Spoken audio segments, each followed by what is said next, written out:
From pure acts of kindness to the moment where a driver literally saved his opponent's life, these are the most beautiful F1 moments. Oh my god, getting emotional. Starting with a quiet gesture that spoke volumes. When this legend prepared for his historic move to Ferrari, he left something special for the young driver who's stepping into his shoes. I think it tells a lot on, how Lewis is as a person. I could see a lot of the human side of Lewis, not only the driver. In Kimi Antonelli's room, Hamilton had left a handwritten message. The famous message. Thanks, Lewis.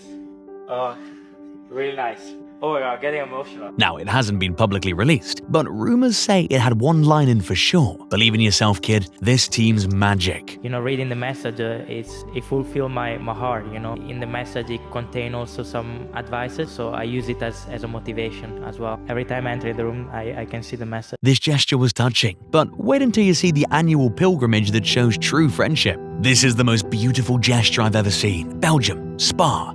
Every year this track sees F1 cars roaring past, but it also sees one driver consistently as well, Pierre Gasly. He was such a close friend. Since we are little kids, we had the same life goal. He wanted as much as I wanted to be in Formula 1. Before the race weekend, when there's nobody there, Pierre Gasly makes a solitary journey. He visits the site where his close friend Antoine Hubert lost his life during a Formula 2 race. Today, the F1 community remembered him with a run from the start-finishing line up to that spot. Pierre Gasly was one of the first to arrive. Every year, Gasly goes to pay his respects. Every year. This annual ritual has become sacred to him, a way to honor Hubert's memory and keep their friendship alive. Later, you'll see the most beautiful moment in F1 history. But first, what this driver did to his team showed pure class. After being dropped by McLaren, Daniel Ricciardo could have simply walked away. A multiple-time race winner who's forced to leave in such an embarrassing way. Clearly, he didn't owe them anything. But he didn't do that. Instead of just leaving, he personally visited every single mechanic and engineer to thank them. He went to the factory to thank them for their hard work. No media, no PR campaign, just Daniel going person by person, looking them in the eye and expressing genuine gratitude. Thank you. See ya.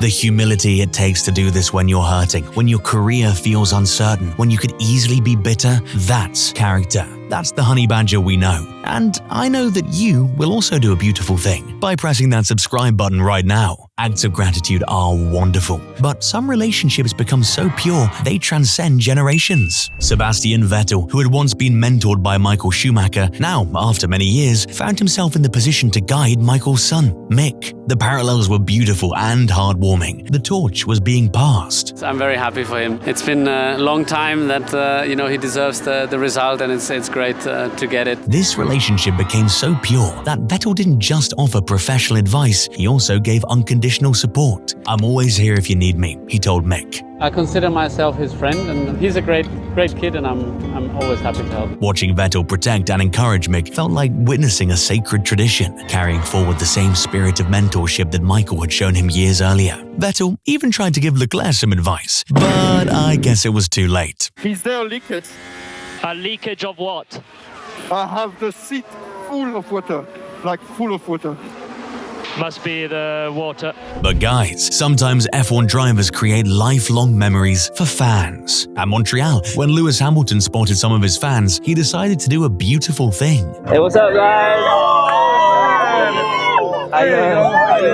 Hamilton didn't just wave or sign an autograph, he spent time with them, talked to them, made them feel important. Today, we feel like celebrities. We feel like Dwayne Wade. We feel like Gabriella Union. We feel like all the important people that you rub shoulders with. We feel so empowered today. The joy on their faces, this was a dream coming true in real time. Fan interactions can become touching, but nothing beats great sportsmanship between rivals. At Silverstone, when Ayrton Senna's McLaren ran out of fuel, Nigel Mansell stops to take his rival Ayrton Senna back to the pits. That's what I call sportsmanship, but sometimes the deepest emotions come when honoring our heroes. Brazil 2017, this driver received the greatest honor of his life. Lewis Hamilton had just matched Ayrton Senna's pole position record, achieving something he'd dreamed of his entire career. Notice somewhere over there was a yellow flag. Right there. That is the livery of your hero's helmet. Today you equaled. So, to honor that, Ayrton Senna's family gave a surprise and gifted him with one of Ayrton's original helmets, a sacred artifact from his idol. The Senna family wanted to give you something to congratulate you on equaling Ayrton's record. It's not a replica. It's race-worn from your hero to you. For someone who had idolized Senna since childhood, this was more than an honor. It was a spiritual moment, a connection across time to the driver who inspired his journey. I'm shaken. I'm speechless. Ayrton, I know for many of you, he was your favorite driver, and it was the same for me. He was the one who inspired me to be where I am today. So to match him and to receive this is the greatest honor. So a big thank you to the Senna family and to everyone here. God bless you all. Thank you. But the ultimate tribute came in 2024, when the Senna family went one step further. They allowed Hamilton to drive one of Ayrton's actual cars. The emotion on Hamilton's face as he climbed into that cockpit was indescribable. A lifetime of admiration crystallized into one perfect moment. It's very emotional. Naturally, I was just revisiting my childhood as I was watching Ayrton race here as a kid, and hearing that sound and watching him drive here and winning in that race. I just couldn't believe that I just had that chance to do that. But like in Brazil, F1 saw another beautiful moment in Italy. Monza 2020, the race that saw a lot of things. Pierre Gasly was going through a tough time, got demoted to Red Bull's sister team, constantly being forced to prove himself. But then, for the first time ever, Gasly got what he deserved. Pierre Gasly wins the Italian Grand Prix. Oh my, is that just wonderful? Charles Leclerc, despite dealing with his own disappointing race, even after that disaster, Leclerc sought out Gasly immediately after. He waited for his childhood friend. He knew what he must be feeling. The hug they shared said everything without words. But drivers have also found creative new ways to show their character. Japan and Silverstone 2022. After his final races at these iconic circuits, Sebastian Vettel did something that perfectly captured his character. While other drivers celebrated or commiserated, Vettel quietly stayed behind. He put on gloves and helped the staff in picking up trash in the grandstands. No media fanfare, no publicity campaign, just Sebastian quietly cleaning, showing respect for the venues that had given him so much throughout his career.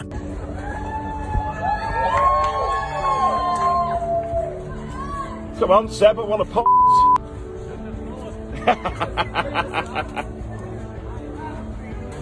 This simple act of environmental responsibility and gratitude spoke volumes about who Vettel is as a person, even in his final moments as a driver who was thinking about leaving things better than he found them. But guys, now that we're at the top 3 beautiful moments, hold on to your tissues, things gonna be much more emotional. At number 3 is one of the most beautiful moments in F1 history. Abu Dhabi 2021, the most controversial championship finish in modern F1 history. The chaos, the arguments, the endless debates about what happened in those final laps. But, end of the day, it was Max's ultimate dream. You know, the goal was first, of course, to get to Formula 1. That's already an achievement. Then, of course, you hope that you one day stand on the podium or maybe win a race. Then the ultimate goal is, of course, to win a championship. Just like Hamilton, Verstappen has done only one thing his whole life: racing. And just like Hamilton, he's mastered it. As long as his fingers weren't completely frozen, he had to drive. That's what my dad said, come on, toughen up a bit. You have to bite through it. If you're cold, put your fingers on the exhaust, like before the glass started melting. All of it, all of that hard work just to be the F1 world champion. In 2021, Max Verstappen, for the first time ever, is champion of the world. Max knew he can't stop. He can't rest until he lifts that trophy. His father's and his dreams is on the line, carrying on his young shoulders. And so, when the dust settled, when the politics faded, there was only one image that mattered. Tim Brundle to just try and compute what has happened in the last 5 minutes. He might need to sit down for the whole winter because I'm not sure it's going to sink in for a while. Max needed that hug.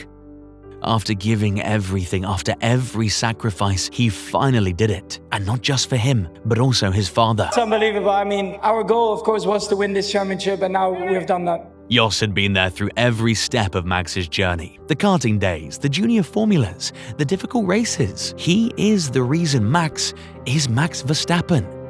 But Max had Jos by his side. Lewis had Anthony by his. But Charles Leclerc I lost my father in 2017, so I was obviously very young. But then at one point, from one day to the other, there's not your father anymore, and you need to take all of these things in hands. Both Charles and his late father had a dream of becoming a Formula One driver and winning the Monaco Grand Prix, their home race. But this driver failed multiple times to fulfill his childhood dream. Leclerc had dreamed of this moment his entire life, but the weight of that dream carried generations of hope, tragedy, and unfulfilled promises. Growing up in the shadow of the Monaco circuit, literally walking the same streets that would become his workplace, Charles had made a sacred promise to his late father, himself who had never achieved his own Monaco dreams. He passed away a year before I got into Formula One. I had lied to him 2 days before he passed away, and I told him, listen, I signed my Formula One contract, the year was going well, I was quite confident that this will happen. But the emotional stakes went even deeper, as Charles was also the godson of Jules Bianchi, the talented Monaco native who tragically lost his life in Formula One. Jules had been like an older brother, a mentor, a symbol of what Monaco drivers could achieve. Every Wednesday and weekends, I will go to the track with Jules, racing in rental cars. That's probably the best memories I have from racing. Our dreams of myself, Jules, were to race each other here. For years, Leclerc had carried this dual burden, honoring his father's memory while fueling the potential that Jules never got to realize. But every Monaco Grand Prix of his had been a painful reminder of what could have been. All the previous attempts always ended in heartbreak. 2019 had an incident in the race which led to retirement. 2021, starting from pole position with Ferrari, but due to qualifying issues, the gearbox gave out, forcing him to retire. 2022, perhaps the most painful of all. Charles was dominating the race, pulling away from the field when Ferrari made a catastrophic strategy call during a safety car period. Box now, box for hard. Stay out, stay out, stay out. Why? What are you doing? Tire, position 5. It's a Ferrari double pit stop. They pitted him unnecessarily, handing the lead to Sergio Perez and relegating Charles to a heartbreaking P4. The strategic blunder was so obvious that even rival team members felt sympathy for what Charles had endured. Each failure had compounded the pressure. Each disappointment had deepened the questions about whether Monaco was simply cursed for its famous son. The media began calling it the Monaco curse, and some even whispered that perhaps Charles was destined to be forever the prince who could never become king in his own kingdom. So, as the 2024 race weekend arrived, the pressure was already suffocating. Former drivers even might have questioned whether the burden was too heavy. But on race day, something magical began to unfold. From the first lap, Charles was in command, not just of his car, but of his destiny. We're underway and racing once again on the streets of Monaco. Charles Leclerc maintains the lead once again. Every corner he'd walked as a child, every street where he'd dreamed of racing, was now responding to his mastery. I can't imagine he's feeling too comfortable there. He is measuring the pace into the best overtaking place on the circuit. As the laps counted down, the emotion in Monaco became palpable. In the harbour, yacht owners were glued to screens. In the cafes, elderly locals who remembered Hervé's career were openly weeping. And so, when the last lap came, even Charles couldn't believe it. He started having tears in his eyes. In 2017, Charles Leclerc lost his father, and in these final days, he told his father a white lie, that he'd made it to Formula One, that he'd signed the contract. It wasn't true then, but his driving has made it true now. And for the first time in 93 years, this fabled race is won by one of their own. Charles Leclerc wins the Monaco Grand Prix. This wasn't just a race victory. This was decades of dreams, promises, and pain culminating in one perfect moment. We won it! Finally! Yes! Yes! Yes, yes, yes, yes! The entire Principality had been watching Charles' journey with collective breath held. This wasn't just about one driver. This was about a community that had invested their hearts in seeing their local son achieve the impossible. So, when he finally won, the crowd didn't just cheer, they sobbed too. Even Prince Albert couldn't be any happier. All of these moments were beautiful, but now, out of all the things shown in this video, here's the most beautiful F1 moment. We are all looking for emotions, basically, different ways of experiencing emotions.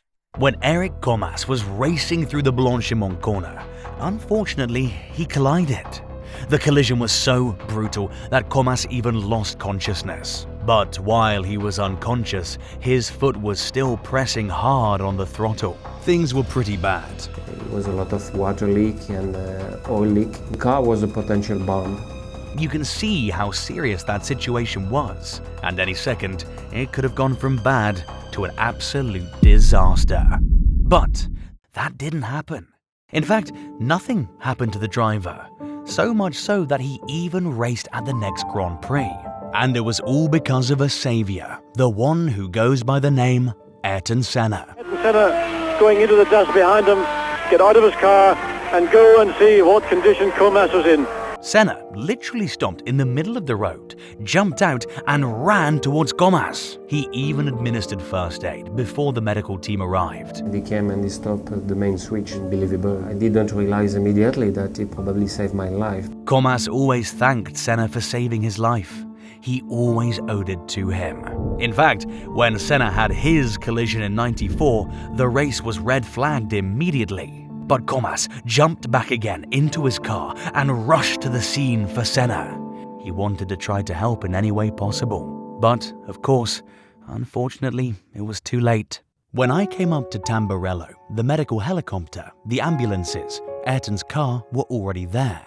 I saw Ayrton was already put on a stretcher, so I stopped my car. As I arrived, I understood that there was a message, that Ayrton was a man who sort of radiated, and there it felt like an atomic bomb just exploded at Tamburello. I wish Senna was here with us today, the man of immense talents and a big heart, who always went above and beyond to help others.